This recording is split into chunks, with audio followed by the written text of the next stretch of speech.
Every community, every household, every family has people who are easier to get along with and people who are, well, less easy to get along with. As a young priest, I was at a parish where there was a man who was very, very bitter. He found fault with everything and complained about everything. We all know people like that. There was not a drop of generosity in him, and no one really liked him. One day I went up to him and asked, "Why are you so difficult? Why are you such a bitter old man?" He said to me, "Father, back after the war, I spent 5 years in the salt mines in the Gulag in Siberia. It was incredible the sufferings we went through. If everyone had been through what I have been through, everyone would be as bitter as I am." There was at the same time an older lady in the parish who was always extremely nice to everyone, always very generous. She never complained about anything, but was always there to help people, always seeing the good side of people and of life. She was a delight to be around. I asked her one day, "What is your secret? Why is it that you are such a happy person? Why is it that you are so easy to get along with? Why is it that you are so generous and good to those around you? Why is it that you see only the good in people and in every situation?" She said, "Father, after the war, I spent 5 years in the salt mines in the Gulag of Siberia. It was incredible the sufferings we went through. If everyone went through what I went through, everyone would be as happy, as grateful as I am." Two people had gone through exactly the same experience.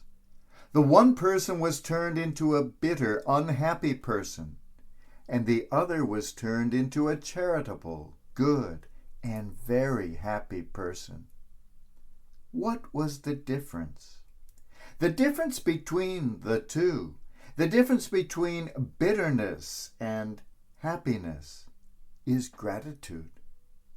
Gratitude is the virtue which can change our lives. It is when we feel thankfulness in our hearts that we become generous, loving, optimistic, and yes, happy human beings, grateful for everything we have and willing to share all that with others. It is gratitude that makes all the difference. For many centuries, religions and philosophies and etiquette have been preaching thankfulness. You owe God thanks. You owe one another thanks.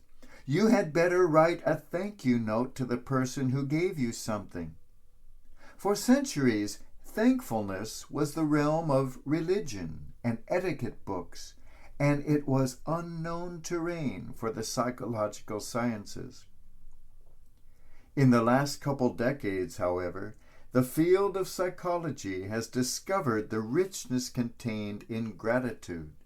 And a brilliant psychologist has recently said that gratitude is one of the very few things in life that have a measurable impact on a person's happiness.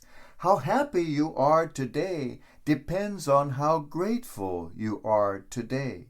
How bitter you are today depends on the lack of thankfulness you feel in your heart, because gratitude and misery can never occupy the same space. They are mutually exclusive.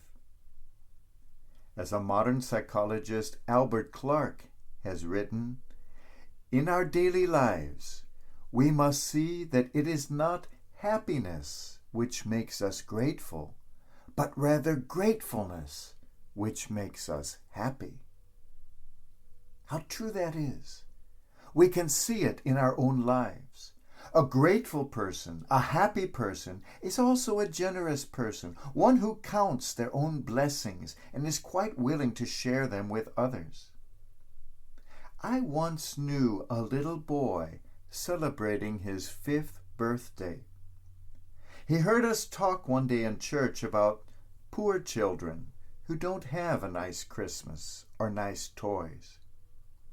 At his birthday celebration, he said to his parents, "I'm so happy and so grateful to have all this, but I'm so sad that other kids don't. I want you to take all my presents, still wrapped, and give them to the poor children." That is a sign of a grateful heart, a generous heart, the heart of a 5-year-old.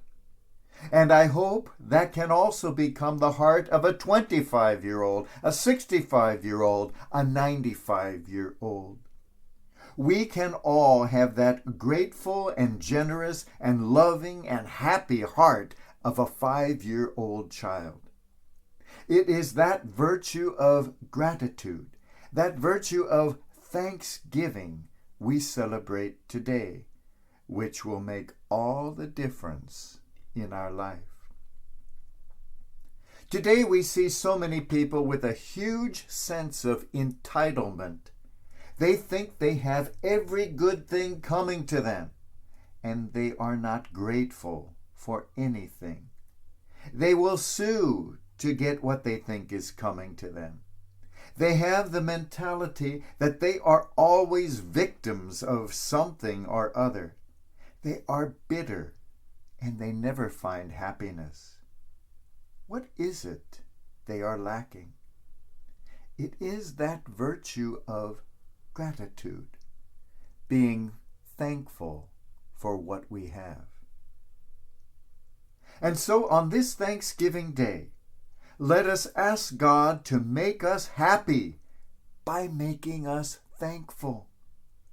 Remember, it is not our happiness which makes us grateful. It is our gratefulness which makes us happy. May our every day be a day of thanksgiving.